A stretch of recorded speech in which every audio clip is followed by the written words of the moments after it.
బీహార్ కానీ ఉత్తరప్రదేశ్ కానీ ఛత్తీస్గఢ్ కానీ అట్లాంటి స్టేట్లో ఒక కామన్గా గన్ తీసుకొని ఎవరేమైనా షూట్ చేస్తున్నారు. కానీ ఈ కాంగ్రెస్ గవర్నమెంట్లా ఇక్కడ వచ్చిన తర్వాత డైరెక్ట్ గన్ షూటే ఇది ఫస్ట్ కేసు ఉంది. ఎంతో మంది కార్యకర్త, చాలా మంది కార్యకర్తలు ఉన్నారు. మన కాలు భాయ్, దీపక్ భాయ్, శంకర్ భాయ్, పవన్ భాయ్, ఎంతో మంది కార్యకర్త, వేలాది మంది కార్యకర్త నీతి నిజాయితీతోని గౌరక్ష చేస్తున్నారు.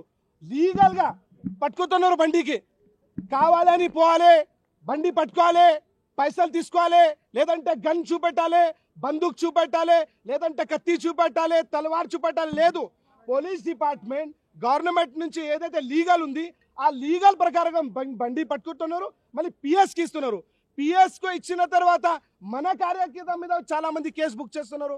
ఈ రోజు పోలీస్ డిపార్ట్మెంట్కి నేను అడుగుతున్నా, కాంగ్రెస్ పార్టీకి అడుగుతున్నా, మన కార్యకర్త నీతి నిజాయితీని పోతే మా కార్యకర్త మీద కేసు బుక్ చేస్తున్నారు.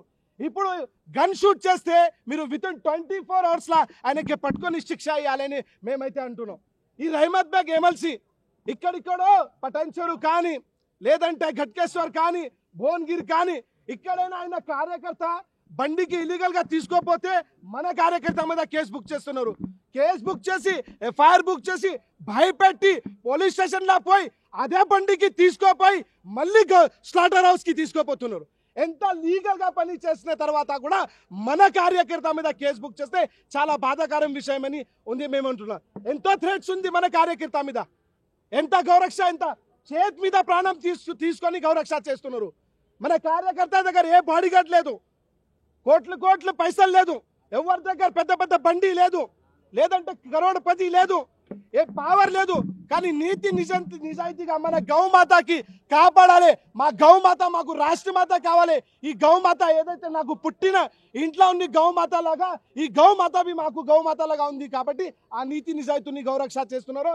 నిజంగా 24 hours ఆ దొంగన కొడుకులకి పట్టుకొని రైట్. అది ఇటు బజరంగ్ దళ్ కావచ్చు, లేకపోతే భారతీయ జనతా పార్టీకి సంబంధించిన కీలక నేతలు కావచ్చు, కార్యకర్తలు కావచ్చు, అక్కడికి చేరుకొని ఆందోళన వ్యక్తం చేయడం జరుగుతోంది. ఆందోళన వ్యక్తం చేస్తూ ప్రస్తుతం ఆ ఇబ్రహీం ఎక్కడ అంటూ ప్రశ్నించడం జరుగుతోంది. ఇంతటి కాల్పులకు తెగబడిన వ్యక్తిని ఇంకా ఎందుకు పట్టుకోలేదు, ఎందుకు ఫెయిల్ అవుతున్నారు? ఇటు కాంగ్రెస్ ప్రభుత్వానికి సంబంధించి కాంగ్రెస్ ప్రభుత్వంపై విమర్శలు గుప్పించడం జరుగుతోంది. కాంగ్రెస్ ప్రభుత్వం పాలనపై ఇక్కడ ప్రశ్నిస్తున్న సందర్భం. సోను సింగ్ ఆరోగ్యం ప్రస్తుతం విషమంగా ఉంది అంటూ కూడా వాళ్ళు చెప్తున్న నేపథ్యం. కాల్పులు జరిపి పరారయ్యాడు ఇబ్రహీం. చావు బతుకులో ప్రస్తుతం సోను సింగ్ కొట్టుమిట్టాడుతున్నాడు. మీరు చూడొచ్చు రైట్ సైడ్ మీరు చూస్తున్నారు అతగాడి సోను సింగ్. ఆ లెఫ్ట్ సైడ్ మీరు చూడొచ్చు ఇబ్రహీం నిందితుడు. ఆ విజువల్ మీరు చూడడం జరుగుతోంది. కారులో వచ్చి కాల్పులకు తెగబడ్డాడు అనేది అందుతున్న సమాచారం. ఆ విజువల్ మీరు చూడడం జరుగుతోంది. ప్రస్తుతం అతగాడు అంటే సోను సింగ్ కి సంబంధించి ఆ ఫోటో, గాయపడిన ఫోటో కూడా ఆర్టీవీ దగ్గర ఉంది, కానీ మేము మీకు చూపించట్లేదు. కరెక్ట్గా ఎక్కడ ఎగ్జాక్ట్గా తగిలిందనేది నేను మీకు చెప్పే ప్రయత్నం చేస్తున్నాను. అఫ్కోర్స్ నేను కూడా మనం మాట్లాడుకోవడం జరిగింది. ఇలా కుడి ఛాతీకి సంబంధించి రిబ్స్ ఉంటాయి కదా, మనకి కుడివైపు రిబ్స్ ఉంటాయి కదా, ఎముకలు ఉంటాయి కదా, పక్కటెముకలు. ఆ పక్కటెముకల కాస్త కింద భాగాన ఆ బుల్లెట్ గాయమైంది.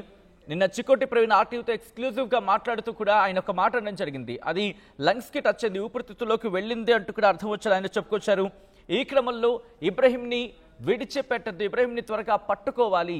ఒకవేళ కనుక ఇటు పోలీసు శాఖ ఫెయిల్ అయితే బజరంగ్ దళ్ ఈ అంశానికి సంబంధించి ముందుకు వెళుతుంది. చాలా గట్టిగా దెబ్బకు దెబ్బ కొడతామంటూ కూడా నిన్న వార్నింగ్ ఇస్తున్న సందర్భం. బజరంగ్ దళ్కి సంబంధించి ఇఫ్ పాసిబుల్ నిన్న వార్నింగ్ ఇచ్చిన సందర్భం ఒకసారి కుదిరితే ఆ బయట కూడా ప్లే చేసే ప్రయత్నం చేద్దాం. ఎందుకంటే నిన్నటి నుంచి రియాక్షన్స్ మీరు చూడడం జరుగుతోంది. పెద్ద ఎత్తున వాళ్ళు ఆందోళన వ్యక్తం చేస్తున్నారు. నిన్న చికోటి ప్రవీణ్ ఆర్టీవీతో ఎక్స్క్లూజివ్గా మాట్లాడుతూ ఆయన కూడా చెప్పుకొచ్చిన సందర్భం. ఇటు రైట్ ఒకసారి యశోద హాస్పిటల్కి వెళ్ళే ప్రయత్నం చేద్దాం. యశోద హాస్పిటల్ నుంచి మరికొన్ని రియాక్షన్స్ వస్తున్నాయి, రియాక్షన్స్ చూద్దాం. ఏమంటారు అన్న సోను సింగ్ గురించి, ఎలా ఉంది పరిస్థితి? జై శ్రీరామ్ అన్న, మన సోను సింగ్ గోరక్షక్ మీద బుల్లెట్ తోటి గన్ తోటి షూట్ చేయడం జరిగింది. తెలంగాణ రాష్ట్రంలో కాంగ్రెస్ వచ్చిన తర్వాత చూసుకోవచ్చు, గన్నులతోటి ఇట్లా తలవార్లతోటి ఏ విధంగా ఈ కొడుకులు హిందువుల మీద ఇట్లా అరాచకాలు చేస్తారో చూసుకోవచ్చు. హిందువులు అందరూ ఆలోచించాలా.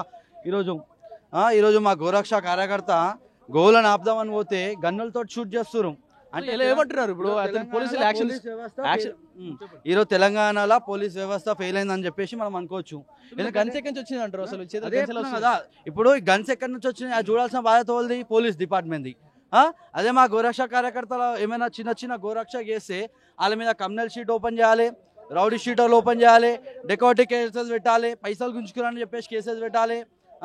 ఇవే ఇక ఇప్పుడు ఒకవేళ వాళ్ళు ఇట్లా గన్ షాట్ షూట్ చేస్తే వాళ్ళ మీద మాత్రం ఎలాంటి కేసెస్ లేవు. ఇదే రహమత్ గాడు ఎమ్మెల్సీ గాడు వచ్చి మా గోరక్షకులు ఆవులు పట్టుకొని పోలీస్ స్టేషన్ అప్పచెప్తే ఆ ఎమ్మెల్సీ గాడు వచ్చి పోలీసులకు దబాయించి మరీ ఆడు ఆవులను తీసుకొని పోతాడు. అంటే ఈరోజు పోలీస్ వ్యవస్థ ఫెయిల్ అయిందని చెప్పేసి క్రిస్టల్ క్లియర్గా అర్థమవుతుంది. కాబట్టి తెలంగాణ రాష్ట్రంలో ప్రతి ఒక్కరు అర్థం చేసుకోవచ్చు, పోలీస్ వ్యవస్థ ఒకటే వర్గానికి పనిచేస్తుందని చెప్పేసి ఇవాళ తెలంగాణ రాష్ట్రం మొత్తం అర్థం చేసుకోవాలి. అసలైన తొలి వెలుగు. ఫాలో వాట్సాప్ @తొలి వెలుగు official.